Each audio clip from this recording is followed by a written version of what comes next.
요즘 이 재개발 재건축 시장에 봄이 찾아왔다라고 하는데 건설사들 수익성은 오히려 나빠지고 있습니다. 산업부 정원우 기자와 이유를 알아봅니다. 정 기자, 좀 뚜껑을 열어봤더니 원자재 지출 부담이 생각보다 심하다 이런 거죠? 그렇습니다. 어제 16일이었죠. 건설사들이 1분기 사업 보고서를 줄줄이 공시를 했습니다. 예. 이 가운데서 원자재 가격 추이를 살펴봤는데요. 기간 평균 금액이라고 보시면 되겠습니다. 먼저 철근은 지난 2020년 대비해서 톤당 많게는 30만 원 넘게 올랐습니다.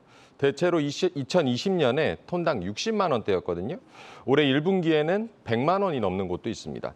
레미콘 역시 약 2년 사이에 5천 원가량 올랐고요. 시멘트 역시 톤당 7만 원 수준에서 많게는 9만 원까지 올랐습니다. 예. 이 건설사별로 이제 개별 계약을 하기 때문에 가격 상승분은 조금씩 다르긴 하지만 철근부터 레미콘 그리고 시멘트까지 오르지 않은 게 없다라고 봐야겠습니다. 지금 뭐 철근 같은 경우는 거의 한 40~50% 정도가 비싸진 거네요. 그렇습니다. 네.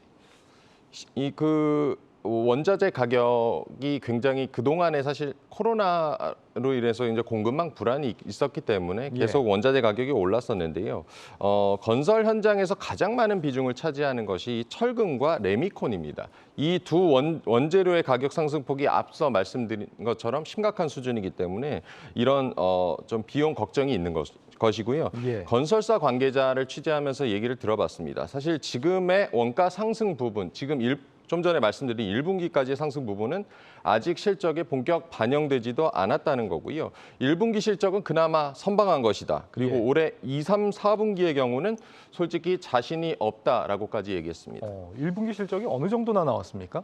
1분기 주요 건설사들의 실적을 챙겨봤습니다. 대부분 매출은 지난해 같은 기간보다 비슷하거나 조금 성장하는 모양새였는데요. 예. 수익성 악화가 눈에 띄었습니다. 표를 보시겠는데요. 가장 영업이익이 좋았던 곳이 대우건설인데요. 1분기에 2,213억 원의 영업이익을 기록했습니다. 영업이익률은 9.8%, 작년 1분기에는 11.8%였습니다. 한 자릿수로 떨어졌습니다. 그리고 현대건설은 영업이익이 15%, GS건설은 13%, 그리고 DL-ENCL 같은 경우는 37%가 전년 대비 감소했습니다.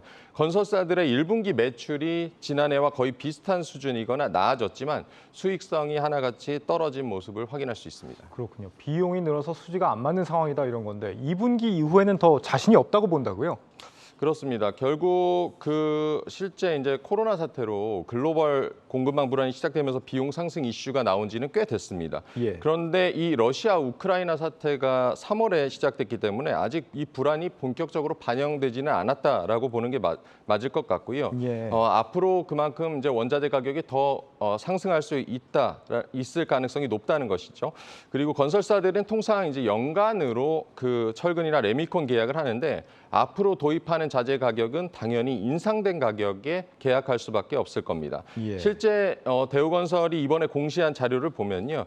2022년 5월 1일자로 13.1% 레미콘 단가 인상이 적용될 예정이라고 밝히고 있고요. 철근에 대해서도 올해 2분기에도 철근 가격은 동일한 사유로 상승할 것이라고 밝히고 있습니다. 다른 건설사들도 상황은 마찬가지라고 보시면 될 것 같습니다. 그러니까 보통 이제 건설업은 원가에서 원재료비가 한 25% 정도 차지한다라고 하는데 올해 같은 경우는 30%가 넘어가는 업체들이 다수가 나올 것 같습니다. 이렇게 원가가 오르게 되면 이제 공사비를 올려받아서 해결하는 방법도 있을 것 같긴 한데 일단 지금은 이제 분양가 상한제도 있고 쉽지만은 않은 상황이겠습니다. 딱히 방법이 없다는 것이 건설사들의 답변이었고요. 예. 이 가격이 오른다고 자재를 덜 쓸 수는 없는 상황이지 않겠습니까? 이 건설업계에서는 이제 최근 눈여겨볼 만한 상황이 과거 이제 재건축하면 시공사 선정을 두고 굉장히 치열한 그런 뉴스들이 주목을 받았었는데요. 예. 최근에 이런 뉴스들이 좀 사라진 것을 기억하실 수 있겠습니다. 또 재건축 재개발에 있어서 이렇게 건설사들이 출혈 경쟁을 자제하는 모습이고요. 또 공격적으로 수주에 나서기보다는 오랫동안 이제 공들여온 구역들을 안정적으로 수주하는 양상을 띠고 있습니다. 또 새 정부가 최근에 분양가 상한제 폐지 움직임을 보이면서 앞으로 건설 원가 상승분을 가격에 반영할 수 있을 것이라는 기대도 있는데요. 이 때문에 이제 사업 진행을 서두르지 않는 모습까지도 감지되고 있습니다. 네, 여기까지 듣겠습니다. 산업부 정원우 기자였습니다.